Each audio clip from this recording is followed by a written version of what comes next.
Good morning again. Spring has sprung in Melbourne. It's great to see. Not quite layered up.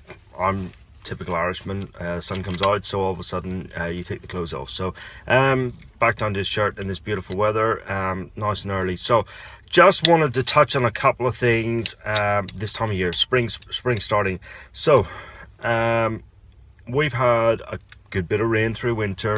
We're starting to get some heat. Getting a lot, had a few cases of touch of laminitis. So your prone horses you have to be wary of are your older ponies that may not have their Cushing's managed, and they may not be on Cushing's medication at the minute. If they haven't, if you've got a pony that's not shifting its coat, drinking a lot and touch of laminitis, it might be worthwhile getting it tested for Cushing. So it's a very simple blood test nowadays. It's an ACTH sample. The lab runs it twice a week, so we get results very quickly. Very simple process, and then if they are positive for Cushing's, we can really help them with managing pergolide. The other ones are your slightly overweight horses. We all know them. They're the good doers, and this grass coming through, these shoots coming through, it's like rocket fuel. Absolute rocket fuel. Like, we're going to have a week now, you know, it's meant to be 25 on Sunday. There's moisture in the ground. The grass is going to go crazy. You need to lock these horses up. You need to be on top of them, be proactive instead of reactive. So if they're prone, if they're slightly overweight, and we've all got them, I could lose a few kilos as well. We need to get on top of them and get them off the grass, and reduce the chances of us getting touch of laminitis. If they do get laminitis, give us a ring straight away. We need to put in place a management plan really quickly. The success of laminitis, I think really a lot of it's how quickly we get onto it and how quickly we get it settled down. You get it settled down the day or two, you're back riding in a week, 10 days at the maximum. If it takes a few more days, you got to prolong that. So it's something to really keep in mind. This weather is just, it's beautiful, it's fabulous, it's great, but we have to be precautious. So take a proactive approach so we don't have to deal with those issues. And then it's springtime, right?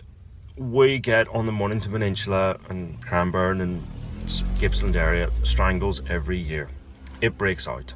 It does. It sort of lingers around because there's carriers of strangles in the guttural pouches. They don't show clinical symptoms, and then all of a sudden we get an outbreak of strangles. So what can you do to prevent that? One, make sure your strangles vaccination's up to date. It's not a super vaccine, I'll be really honest. It's not a super long protective vaccine, but it will reduce the clinical signs and will reduce the severity of the symptoms. So vaccinate now.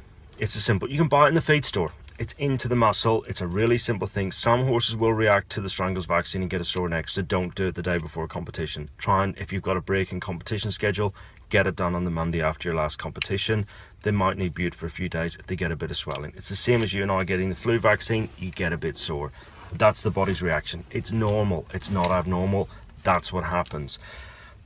Because we give the injection in the neck majority of the time, often they'll have if they get a bit of reaction, they'll struggle lowering their head, lifting their head.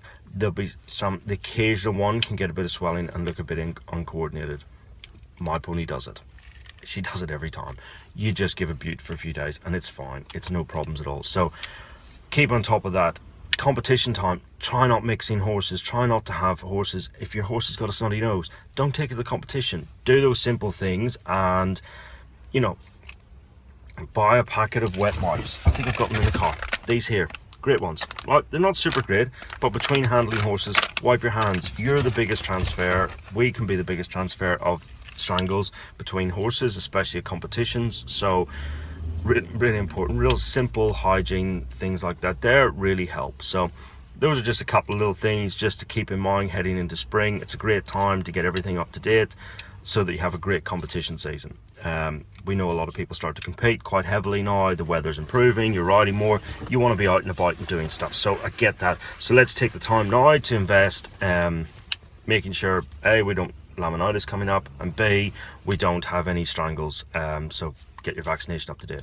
And if you haven't done your tetanus for the couple of years, use a 2-in-1 vaccine. There's cheap as chips. They really are. They're worthwhile investment. We have lost a horse in the practice to tetanus. I never want to say it again. It's a preventable disease. It's so simple. Vaccinate. So anyway, let's speak soon. Bye.